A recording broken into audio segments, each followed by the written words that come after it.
자, 안녕하세요. 4월 8일 주식 정리해드리는 주정남입니다. 오늘도 해외 시장부터 먼저 확인해 보도록 하겠습니다.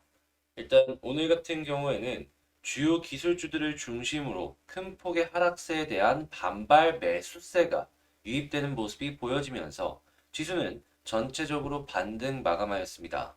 다만 제임스 블러드 세인트루이스 연은 총재는 페드가 인플레이션 싸움에 뒤처져 있다며 올해 기준금리를 3.5%부근까지 인상해야 된다라고 주장을 했고요.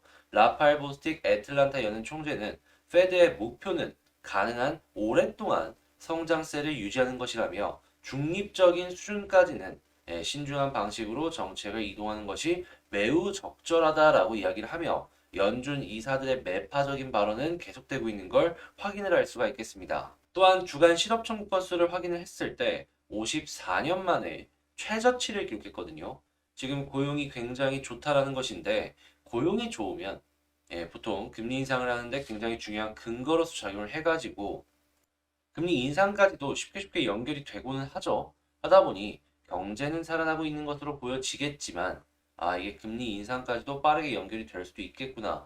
요 감안하시면서 요 내용은 살펴보시면 좋겠습니다.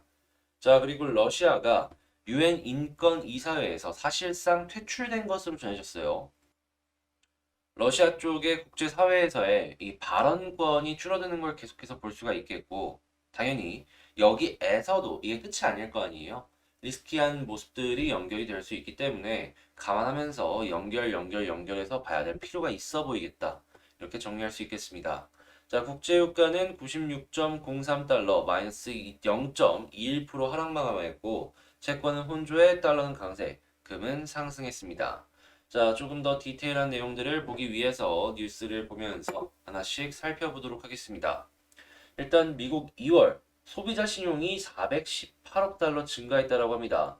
월가 예상보다 상회하는 수치다라고 하는데 이게 부동산 대출을 제외하고 이제 대출액을 말하는 거거든요. 아무래도 이 증가한다라는 것 자체가 미국 내 소비가 살아나고 있다라고도 볼 수 있지만 금리가 계속 올라가고 있는 상황 속에서 이러한 모습이 나오는 것이기 때문에 어느 정도 불안감이 있는 요소로도 꼽아볼 수 있다. 저는 이렇게 생각을 하거든요. 저도 이게 정확하게 어느 방향으로 진행이 될지는 모르겠지만 악재로 연결이 될지 혹은 이 경기에 윤활유 역할을 해주게 될지 자, 후속 뉴스들 보면서 하나씩 살펴보도록 하겠습니다. 자, 그 다음으로는 캐피탈 이코노믹스 같은 경우에는 러시아 경제 지금 이제 저번 달인 3월에 유럽의 제재로 인한 타격이 굉장히 클 것이다라고 이야기가 나오고 있는데요. 한국 쪽에서 러시아 수출량이 급감했다라는 소식들이 계속해서 들려오고 있기 때문에 당연히 한국 기업들 중에서도 타격을 받는 기업은 좀 심각할 수 있다. 감안하시면서 보시면 되겠고, 자, 러시아 디폴트가 다시 한번 임박을 했다라고 합니다. 달러 결제 불허에 루블로 이자 상환을 할 것이다라고 이야기를 하는데, 뭐 러시아는 우리는 루블로 보냈으니까 상관이 없다라고 이야기를 하지만 애초에 달러 표시잖아요. 자, 이 부분이 또 신용도 부분에 어떠한 식으로 영향을 갈지 이것도 한번 살펴보면 좋을 것 같습니다. 자, 그리고 독일 2030년까지 신재생 에너지를 2배로 늘릴 것이다. 에너지가 곧 안보다라고 이야기를 하면서 러시아에 대한 의존도를 줄여나가는 모습 저는 이렇게 생각이 드는데 자, 실제로 독일 같은 경우에는 신재생 에너지에다가 원전 역시도 슬그머니 이야기가 하나씩 나오고 있단 말이에요. 자, 원전까지도 연결이 될 수 있을지 하나씩 보면 좋겠습니다. 아무래도 풍력이나 이런 쪽 같은 경우에는 유럽에 강점이 있는 기업이 있다 보니까 한국 기업들이 끼어들기가 약간 어려운 부분들이 있어요. 근데 원전은 아무래도 이제 한국도 충분히 끼어들 수가 있기 때문에 되게 또록이면 독일 역시도 원전 관련해서 좀 긍정적인 스탠스가 나와줬으면 좋겠네요.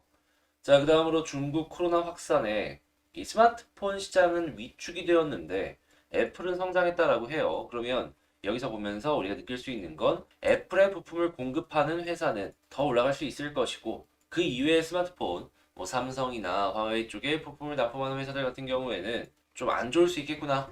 이런 식으로 나눠서 봐야 될 필요가 있어 보이겠습니다. 자, 그리고 재건축 단지 발목을 잡던 부담금이 절반으로 낮아진다라고 합니다. 뭐 인수위 쪽에서 이걸 손을 본다라고 이야기를 하는데 건설사들 입장에서는 이게 나쁠 건 없습니다. 한데 요즘에 원자재 가격이 너무 올라가다 보니까 앞에서는 웃더라도 뒤에서는 이걸 도대체 어떻게 해야지 우리가 남겨먹을 수 있을지 계산기를 열심히 때려보고 있을 것 같아요. 당연히 이러한 호황에 이 원자재 업체들 같은 경우에도 자기가 먹을 파이를 어떻게든 이제 가져오기 위해서 이 판가를 인상한다든가 고민하고 있을 거지 않습니까? 그런 것들을 생각을 하면서 이 건설사 같은 경우에는 건설하면서 먹을 수 있는 환경이 좀 조성이 되면은 그때부터 다시금 주목을 해봤으면 좋을 것 같고요. 지금은 계속 말씀을 드리는데 이왕 볼 거면 이 수도권 쪽에 사업장이 좀 집중이 되어 있는 그러한 건설사에 집중을 해서 보는 게 좋지 않을까 다시 한번 말씀드리겠습니다. 자, 그리고 메타, 그러니까 이제 페이스북이죠. 여기서 독자 가상화폐 발행에 제도 전환을 한다라고 합니다. 페이스북에서 쓸 토큰도 추진을 한다라고 하는데 당연히 이러한 뉴스들 같은 경우에는 전 세계에서도 가장 큰 기업이 움직이는 것이기 때문에 이 가상화폐 시장에도 영향을 줄 것이라고 보여지겠고요. 자, 트위터 최대주 머스크, 이 내부의 영향력을 조금씩 넣어주고 있는 걸 확인을 할 수가 있겠습니다. 자, 이렇게 된다면 과연 이 테슬라 쪽에서 뭐 도지나 이런 것들이 약간 부분 결제나마 허용이 되는 것처럼 트위터에서도 뭐 그런 게 생길 수 있을지 주목해 보면 좋을 것 같네요. 자, 그러면 머스크가 움직인다. 이걸 마지막으로 보면서 오늘의 시장 정리 요거는 마치도록 하고요. 자, 제 영상이 도움되셨다라고 생각을 하시는 분들은 구독과 좋아요 한 번씩 부탁을 드리면서 이러한 내용들 같은 경우에는 자, 텔레그램 공부방에서 먼저 이렇게 시장 시작되기 전에 올려드린다. 한번 보고 싶다라고 생각하시는 분들은 이 텔레그램 공부방 링크는 제 채널 커뮤니티의 공지사항에 링크 있으니까 그 링크를 통해서 타고 들어오시면 되겠습니다. 자, 그리고 이 공부방 같은 경우에는 단순하게 이렇게 시장 확인되는 이런 내용들만 있는 게 아니고요. 같이 공부를 할 수 있는 리포트부터 시작을 해서 이제 수급 분석 계속해서 볼 수 있는 이러한 내용들도 같이 올려드리고 있거든요. 그러니 혼자 하기 힘들다라고 생각하시는 분들은 이런 것들도 들어오셔서 보면 매우 좋을 것 같다. 이거 말씀드리도록 하겠습니다. 자, 그러면 이 시장은 쭉 한번 봤으니까 이제 개별 종목 한번 보도록 하겠습니다. 자, 제가 이번에 가지고 온 종목은 HM입니다. 일단 이 종목 흠이죠. 흠 같은 경우에는 최근에 많이 빠지는 모습이 보여지고 심리적인 지지라인마저도 이탈하는 모습들 때문에 제가 계속 올라갈 것 같다라고 이야기를 말씀을 드리니까 많은 분들께서 조금 아닌 것 같다. 난 이거 좀 더 떨어질 것 같은데 라고 이야기를 하시는 분들이 있는 것 같았어요. 근데 저는 지금도 솔직하게 말씀드려서 그렇게까지 크게 걱정이 안 되거든요.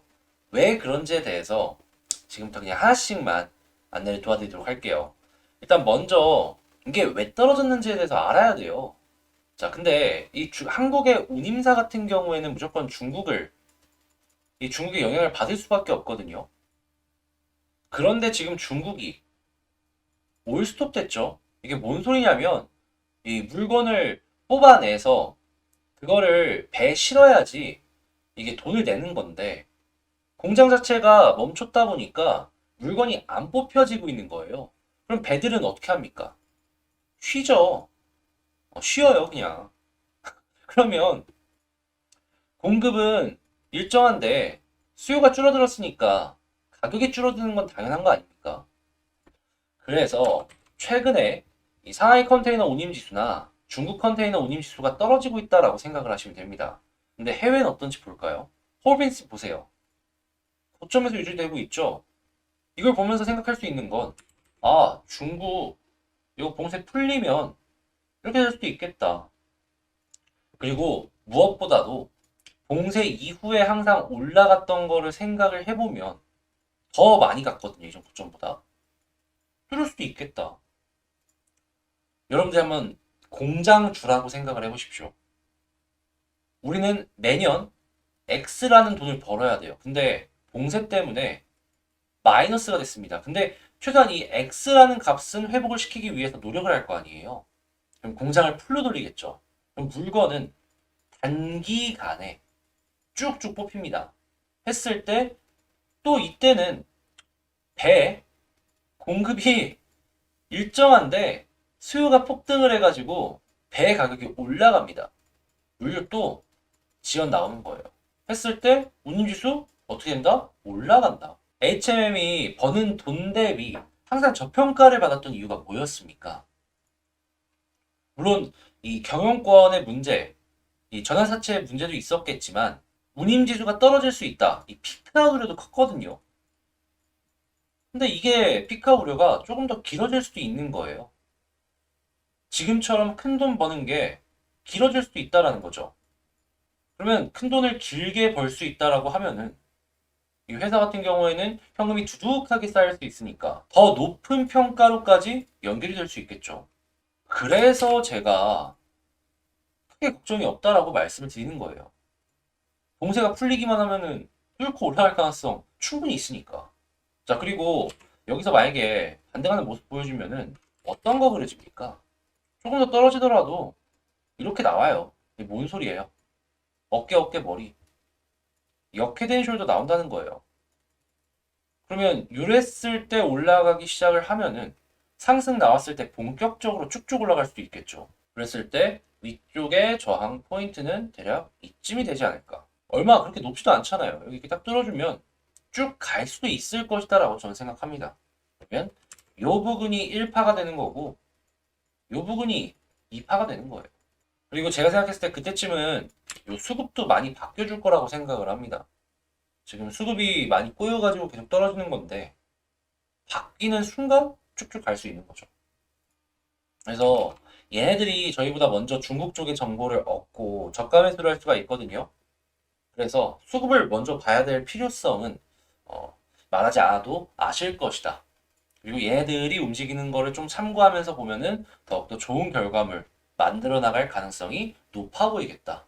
요거 말씀드릴 수 있겠습니다. 자, 그러면 이 수급은 플러스로 바뀌면은 여기가 저점일 수 있겠다라고 생각을 하시면서 보시면 될 것 같고, 그리고 나서 지지 라인이 어디 있을까를 보면은 이 파란색 선 위에서 움직여주면 너무 좋아요.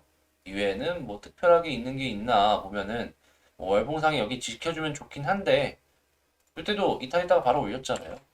비슷한 흐름 나올 수 있다라는 거 감안하면은 딱히 나쁠 건 없어 보이고요. 이런 상황 속에서 만약에 지지를 해주고 반등해주는 모습이 보여진다라고 한다면 시작점은 제가 봤을 땐 21선이 되어주지 않을까 싶네요. 여기서도 21선 뚫고 61선까지 가주는 모습이 보여줬거든요. 여기서도 마찬가지고. 그래서 61선 뚫으면 더 좋긴 한데 21선부터 주목을 해보자. 11선보다는 21선이 더 좋은 것 같다. 그럼 지금 우리에게 단지 필요한 건 뭐다? 시간일 뿐이다. 라고 말씀드리며 이 HMM 영상을 마치도록 하겠습니다. 좀 더 떨어지더라도 현금 있다면 추가 매수 준비하면서 오히려 좋아 라고 생각하면서 보시면 될 것 같고요.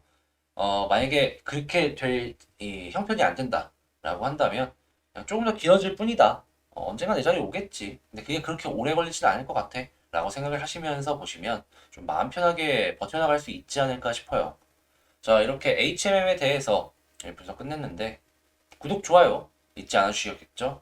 다음에 저는 더 좋은 영상으로 다시 찾아뵙도록 하겠습니다. 감사합니다.